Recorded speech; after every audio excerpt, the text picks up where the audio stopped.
Orgasmic enlightenment, where the sexual and spiritual come together. I'm Kim Anami, and I'm a holistic sex and relationship coach and a vaginal weightlifter. In this show, we explore all things intimate. I believe that our sexual energy is life force, creative energy, and we can use it to shape our worlds, strengthen our relationships, and self-actualize. I blend the most avant-garde information from neuroscience, ancient sexual practices like Tantra and Taoism, to renegade wellness modalities to show you how to create gourmet sex in your lives. Come one, come all. Narcissists, everyone's love to hate, aka it's always the narcissist's fault. Narcissists, the internet's favorite love-to-hate villain. I first started hearing this term applied in the vernacular about 10 years ago. Of course, I knew about the psychological term of a narcissist based on the Greek mythological story of Narcissus, who stares adoringly at his own reflection in a pool. The loose definition from that perspective is someone who is obsessed with themselves and their image.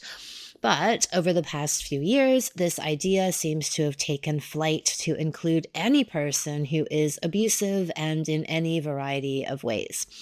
I hear this come up a lot whenever I talk about the importance of chemistry and attraction in relationships.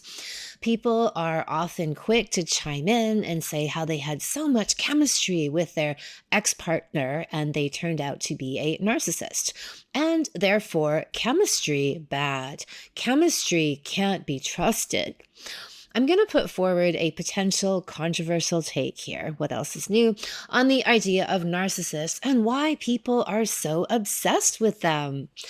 Someone said to me a few years ago that a narcissist is essentially someone who has not healed their trauma, and they aren't interested in healing it. I like this definition. It is simple and apropos. When I talk about chemistry, the way I frame it is that chemistry is your sign that the two of you have something to learn from each other. Nature, your biology, your higher selves are communicating on a primal, visceral, subconscious level and telling you that there is gold here. You may need to dig for it and alchemize it, but there's gold. Now, if you have an Anami framework, you know that the only way you can transform dross or raw material into gold is if you have the tools to do this. Living life in Anami land is all about this, having a mutual agreement to use your connection as a vehicle for growth. This means that all your triggers, your insecurities that come to the surface over the course of your relationship, we look at, we illuminate together, and we work through them. And in so doing, we evolve into the highest and best versions of ourselves. This is the only way that relationships actually work. However, most relationships do not operate like this or anything even remotely close to it. I would say that's about 99.9% of them, which is why everyone's ex is now suddenly a narcissist. Instead, the typical non-Anami relationship is a place where people coexist, committing to and reinforcing their own stagnation. And since grow or die is an irrefutable law of the universe, if you aren't growing, then you're dying. Meaning your relationship will not just remain in a purgatory of stasis. It will descend backwards, potentially into a pit of hell. The more intense chemistry you have together, the more potential you have to grow. But if you don't grow, then you have an even higher potential for destruction as well. So let's say you meet someone, there's wild sparks flying, butterflies in the stomach, weak in the knees, heart-pounding chemistry. Fantastic. You start seeing each other. As you do, issues come up to the surface. Let's assume, for the sake of argument, that you have more personal growth under your belt than your new paramour does.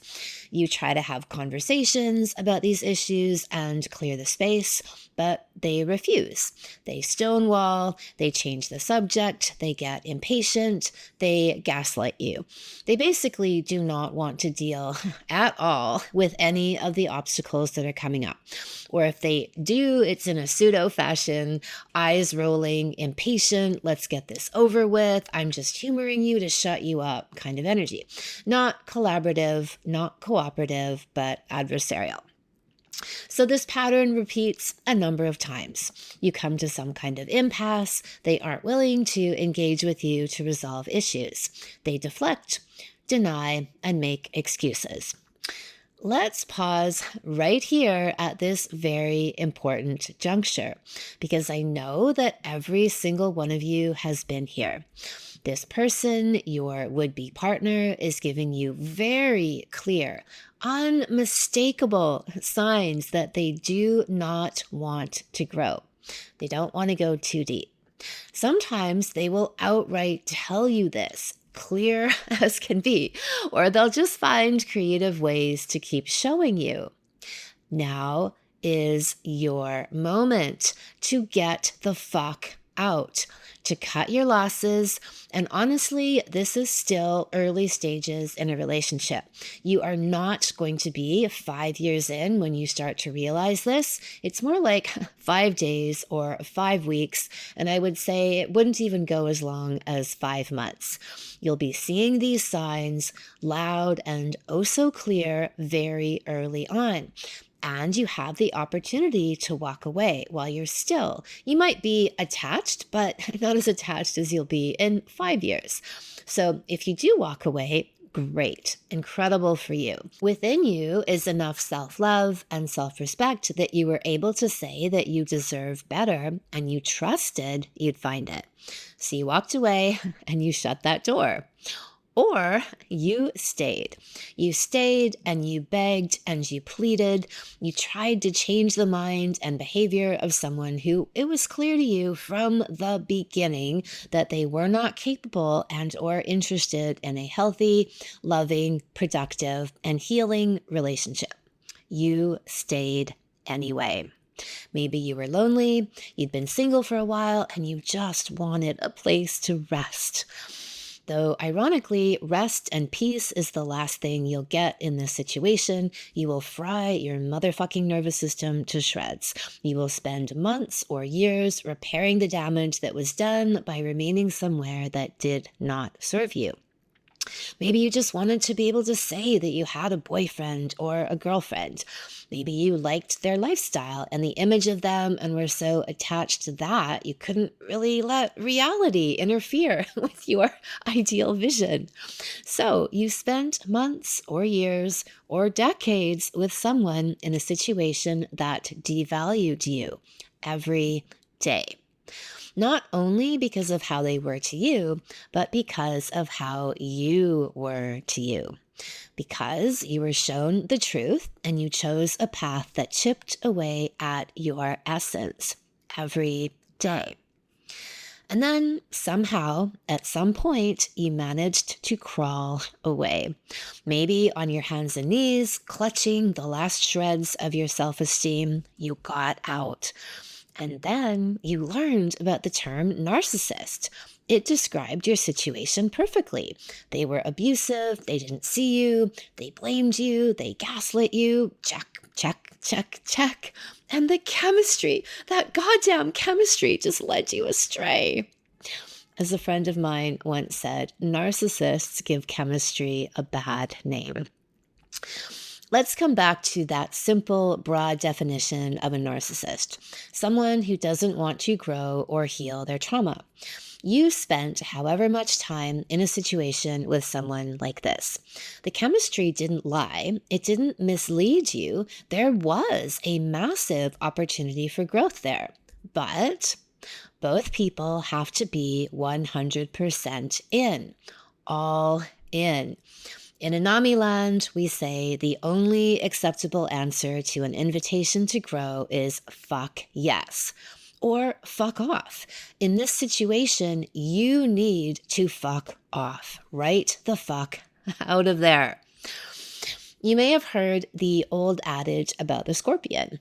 I've seen a few different versions of this, but essentially, a man or even another creature picks up a scorpion, knowing its nature and the risks in doing so, and holds it, carries it.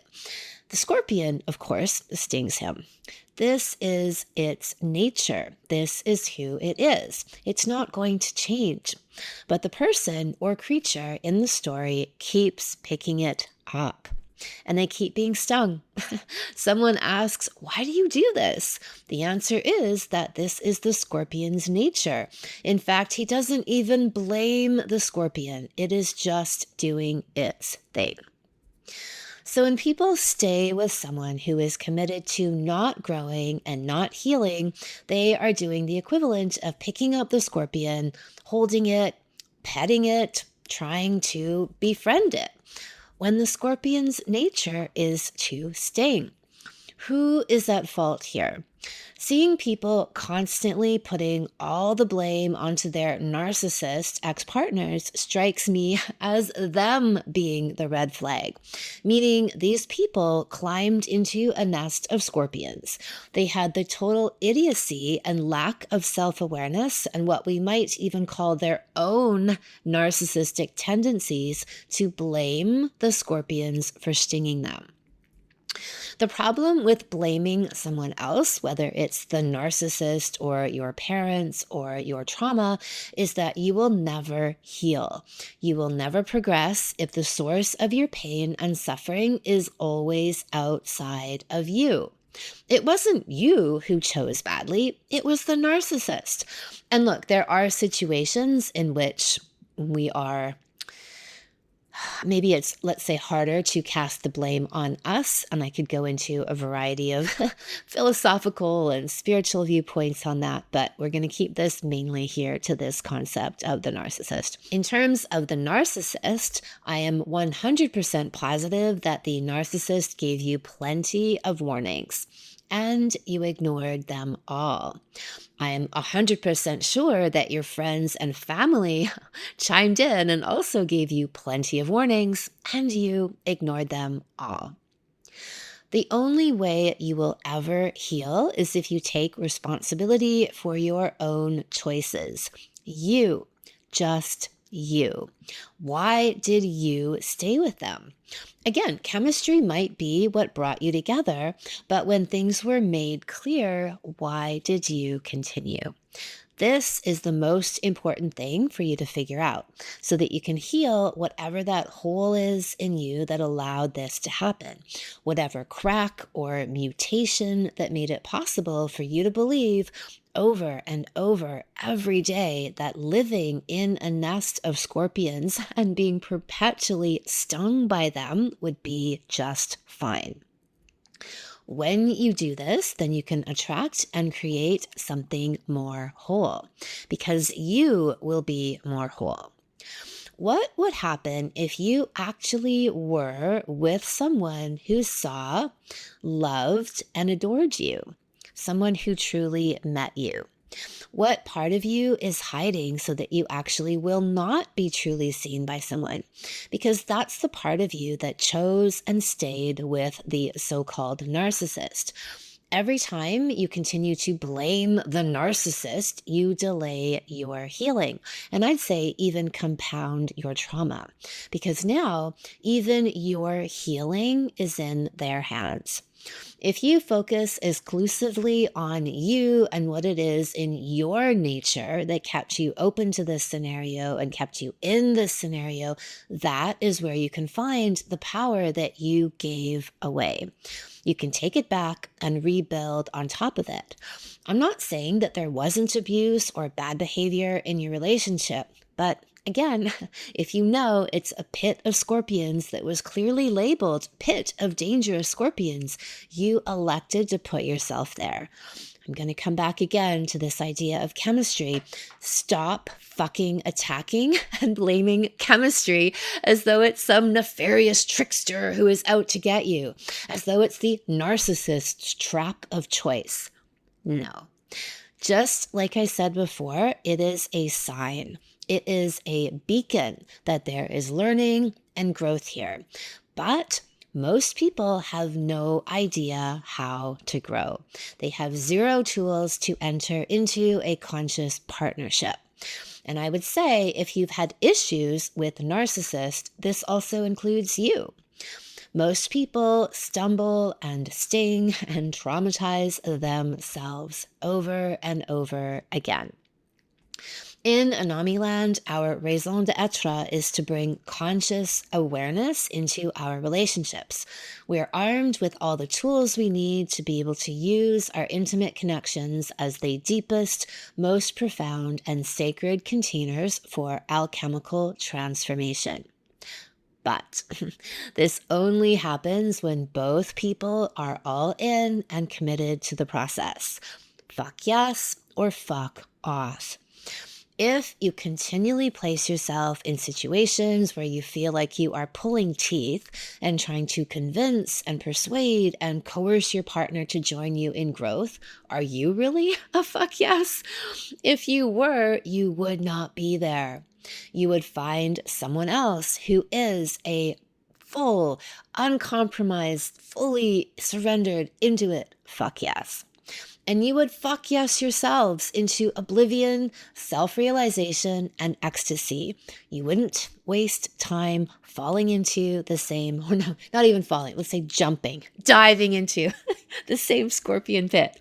You would brush yourself off, take some antidote, find a place where the other creatures love and adore you, and you love and adore them, and you would choose to live there. On that note, we are starting an Anami Land membership community. We'll be opening it up in the next coming weeks. This will be a place for people who have taken our salons to keep going in their work. And for those of you who've been hovering on the fringes of Anami Land, it is also open to you. People have been asking us to create, begging us to create a dating site for ages. This will also function as that, a community for like-minded Anami enthusiasts, singles, couples, men, women, everyone looking to take their lives, their growth, their relationships, and their orgasms to the next level. Go to kimanami.com/AnamiLand, ANAMILAND, to sign up on the waitlist and be notified of when we open the doors. Thank you so much for listening. Subscribe to the podcast, leave a review, and send somebody else the gift of a multi-orgasmic and transformational love life by sharing this episode with them. If you'd like to go deeper into all things orgasms, sign up for my free Orgasmopedia series where you'll learn about 9 different types of orgasms everyone can have. Go to kimanami.com and you'll see the sign up there.